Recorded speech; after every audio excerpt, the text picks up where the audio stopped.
Hello everyone, welcome back to my YouTube channel. Myself Nitesh. और आज के इस लेक्चर में लोग पढ़ने वाले हैं कि वर्किंग ऑफ इलेक्ट्रिक जनरेटर। ठीक है, मतलब जनरेटर कैसे काम करता है, उसका कंस्ट्रक्शन क्या है, उसके बारे में आज हम लोग सीखेंगे। ओके, तो स्टार्ट करते हैं। सबसे पहले हम लोग ये समझते हैं कि जनरेटर का एक्चुअल वर्क होता क्या है। ठीक है, जनरेटर को हम लोग क्या करते हैं, मैकेनिकल एनर्जी देते हैं, मतलब उसको ऐसे घुमाते हैं, उसके पास एक एक्सल होगा। ठीक है, वो एक्सल आपने बहुत बार शादी में, फंक्शन में देखा होगा, बड़े बड़े जनरेटर्स देखे होंगे। उस जनरेटर को पहले घुमाया जाता है, मतलब वो घुमाना, जब कोई भी ऑब्जेक्ट मोशन में होता है उसके पास कौन सी एनर्जी होती है, मैकेनिकल एनर्जी होती है। तो जब हम उसको मोशन दे रहे हैं, मतलब उसके पास मैकेनिकल एनर्जी आ रही है, तो क्या करता है, हमको जनरेटर क्या करता है, इलेक्ट्रिसिटी देता है। मतलब वो क्या करता है, मैकेनिकल एनर्जी लेके इलेक्ट्रिकल एनर्जी हम लोग कन्वर्ट करके देता है।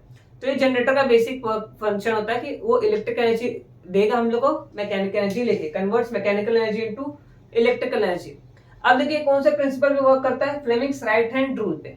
ठीक है, हम लोग ने प्रीवियस लेक्चर में अच्छे से पढ़ा था, लिंक मैंने डिस्क्रिप्शन दिया है वीडियो का, वहां से आप जाके देख लो। फिर भी मैं आपको यहाँ पे एक छोटा सा हिंट दे दूंगा, यहाँ पे थोड़ा सा आइडिया दे दूंगा फ्लेमिंग्स राइट हैंड रूल क्या होता है। ठीक है, इसके बिना आप इलेक्ट्रिक जनरेटर नहीं समझ पाओगे। ओके, तो ठीक है, स्टार्ट करते हैं। अब देखिए इसके पहले भी हम लोग एक और चीज समझ लेते हैं, एसी और डीसी करंट क्या होते हैं, एसी एंड डीसी। ठीक है, देखिए एसी में क्या होता है, एसी मतलब होता है ऑल्टरनेटिव करंट। ठीक है, ऑल्टरनेटिंग करंट, ऑल्टरनेटिंग मतलब क्या होता है, बार बार चेंज हो रहा। मतलब इसमें क्या होगा, करंट क्या होगा, बार बार चेंज होगा। चेंज क्या क्या होगा, मैग्नीट्यूड चेंज होगा, मैग्नीट्यूड। ठीक है, मैग्नीट्यूड मतलब क्या होता है, वैल्यूज, नंबर्स, उसका जो वैल्यू है वो बार बार करंट का वैल्यू क्या होगा, चेंज होगा, और इवन डायरेक्शन भी चेंज होता रहता है। पर डीसी में क्या होगा, ठीक है, डीसी में नो चेंज। ठीक है, नो चेंज। ठीक है, no change in direction, no change in magnitude, constant current होता है। नो चेंज मतलब क्या, कांस्टेंट होगा, करंट क्या होगा, कांस्टेंट होगा। तो इसके लिए हम लोग जब घर में हमारे कौन सा यूज किया जाता है, एसी सोर्सेस यूज करते हैं, ताकि इन केस किसी को भी करंट लगे तो क्या करे, बस करंट जब कम ज्यादा होगा तो इवेंचुअली क्या हो जाए, वो वहां से अपने आप को एस्केप कर जाए, वहां से जहां पर भी शॉक लगेगा।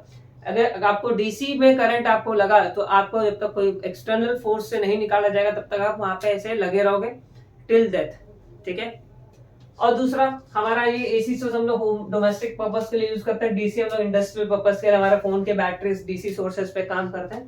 ठीक है, इसके बारे में हम लोग बाद में डिटेल में कभी स्टडी करेंगे। ओके, तो अभी हम लोग समझते हैं कि वर्किंग ऑफ इलेक्ट्रिक जनरेटर कैसे। ठीक है, इलेक्ट्रिक जनरेटर कैसे काम करता है। अब उससे पहले सबसे पहले देखते हैं इलेक्ट्रिक जनरेटर का कंस्ट्रक्शन क्या होता है। ये लगभग थोड़ा मोटा जैसा आपको दिख रहा है, लेकिन थोड़ा सा बहुत ज्यादा डिफरेंस है इसमें। ठीक है, यहाँ पे दो स्ट्रॉन्ग मैग्नेट्स है, नॉर्थ पोल एंड साउथ पोल।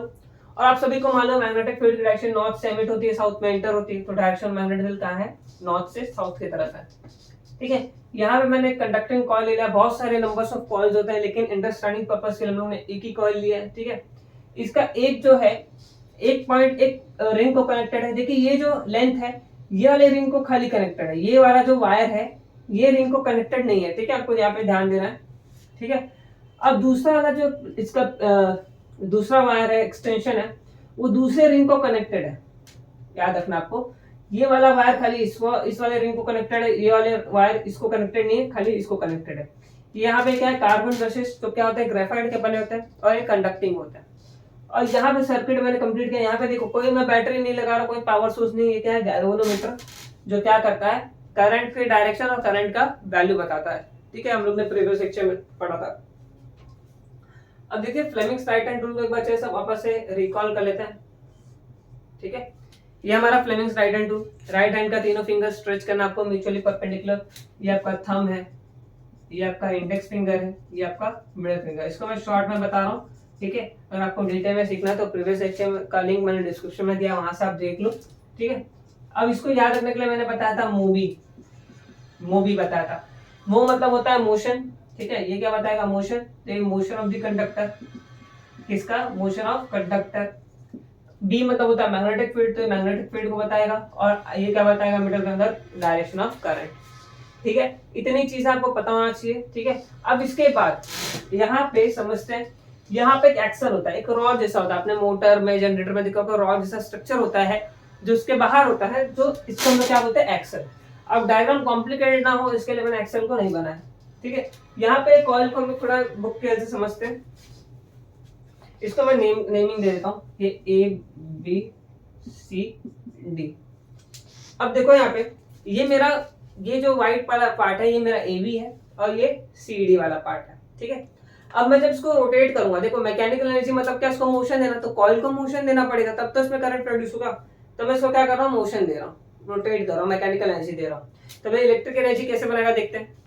अब देखो यहाँ पे जब मैं इसको अंदर ऐसे क्लॉकवाइज मोशन करता है, ऐसे अंदर जा रहा है, AB कहाँ जा रहा है, ऐसे अंदर जा रहा है, तो Fleming's right hand rule apply करते हैं। मैग्नेटिक फील्ड का डायरेक्शन नॉर्थ से साउथ, नॉर्थ से साउथ। देखिए इंडेक्स फिंगर क्या बता रहा है मैग्नेटिक फील्ड का डायरेक्शन को, थंब क्या बताएगा direct motion of the conductor. अब कंडक्टर ये हमारा AB कंडक्टर है, इसमें कहाँ जा रहा है, देखो अंदर की तरफ जा रहा है, तो मोशन कहाँ हो रहा है इसका, अंदर की तरफ, तो ये अंदर की तरफ, तो इसके अंदर करंट कहाँ प्रोड्यूस होगा, नीचे के तरफ। तो इसमें करंट कैसे प्रोड्यूस हो रहा है, ऐसे नीचे के डायरेक्शन में, ठीक है। तो ये करंट यहाँ पे जब प्रोड्यूस होगा तो क्या होगा, ये यहाँ से ऐसे फ्लो करते करते यहाँ पे मुझे दिखेगा, ठीक है। तो यहाँ पे कुछ मुझे ऐसे ये डिफ्लेक्शन दिखेगा, यहाँ पे गैल्वेनोमीटर में कुछ लेफ्ट साइड में डिफ्लेक्शन दिखेगा, ठीक है। और कुछ नंबर्स में दिखेगा, मतलब यहाँ पे कुछ मैग्नीट्यूड भी करंट का प्रोड्यूस हो रहा है और करंट की डायरेक्शन को भी बता रहा है। सिमिलरली CD में देखो, यहाँ पे अगर मैं इसको ऐसे घुमा रहा हूं तो CD तो आगे आ रहा है, ठीक है, ये तो आगे की तरफ आ रहा है। मैग्नेटिक फील्ड की डायरेक्शन वही है, लाइट हैंड रूल अप्लाई करते हैं। मोशन ऑफ द कंडक्टर देखो आपके तरफ है, ठीक है, यहाँ पे, और करंट की डायरेक्शन कहाँ है, ऊपर की तरफ। तो इधर पे क्या हो रहा है, करंट कुछ ऐसे ही प्रोड्यूस हो रहा है, देखो बात समझ में आ रहा है। अब मान लेते हैं घूम के वापस यहाँ आ गया, ठीक है, ये हाफ रोटेशन हो गया। हाफ रोटेशन के बाद अभी देखो हाफ रोटेशन में क्या होगा, हाफ रोटेशन में भी आप अप्लाई करो मैग्नेटिक फील्ड का डायरेक्शन। अब यहाँ पे कंडक्टर मान लेता भी ये वाला साइड CD वाला पार्ट अंदर जा रहा है, तो अंदर, तो करंट की डायरेक्शन यहाँ पे स्विच होने वाली है। देखो अगर मैं इसको यहाँ पे ऐसे रख दूं, अब ये AB यहाँ पे आ गया, CD यहाँ पे आ गया, ठीक है, तो मैग्नेटिक फील्ड की डायरेक्शन इधर। अब CD कहाँ जा रहा है, अंदर की तरफ जा रहा है, ठीक है, CD अंदर की तरफ, तो उसके अंदर करंट कैसे प्रोड्यूस होगा, नीचे की तरफ। देखो यहाँ पे ये घूम के अभी यहाँ पे आ गया, अभी CD यहाँ पे आ गया, ये CD है, ये मेरा AB है। तो CD मेरा अभी, CD में करंट कहाँ प्रोड्यूस हो रहा है, नीचे की तरफ, और AB में अगर मैं right hand Fleming's right hand rule use करूंगा तो ये मुझे कहाँ दिखेगा, ऊपर की तरफ, ठीक है, मतलब यही वाइस वर्सा रिवर्स हो जाएगा। तो इससे मुझे क्या समझ आ रहा है, जब कंडक्टर एक साइड में, जब कॉइल एक साइड में हो तो करंट की डायरेक्शन क्या हो रही है, सेम है। जब डायरेक्शन या फिर दोनों की पोलैरिटी रिवर्स हो जा रही है तो डायरेक्शन ऑफ करंट भी क्या हो जा रहा है, रिवर्स हो जा रहा है। अगर आपको आसान भाषा में बोलूं तो पहले AB में करंट नीचे फ्लो हो रहा था, बट अभी AB में करंट ऊपर फ्लो हो रहा है, ठीक है। पहले CD में करंट ऊपर फ्लो हो रहा था, अभी CD में नीचे फ्लो हो रहा है, ठीक है। तो जब ऊपर फ्लो हो रहा था देखो ऐसे जाएगा करंट, ठीक है। अब CD में क्या होगा, जब CD में करंट ऐसे फ्लो होगा तभी भी ऐसे जाएगा, लेकिन करंट की डायरेक्शन क्या हो रही है, चेंज हो रही है। जब करंट की डायरेक्शन चेंज होती है तो मुझे क्या मिलेगा, AC करंट।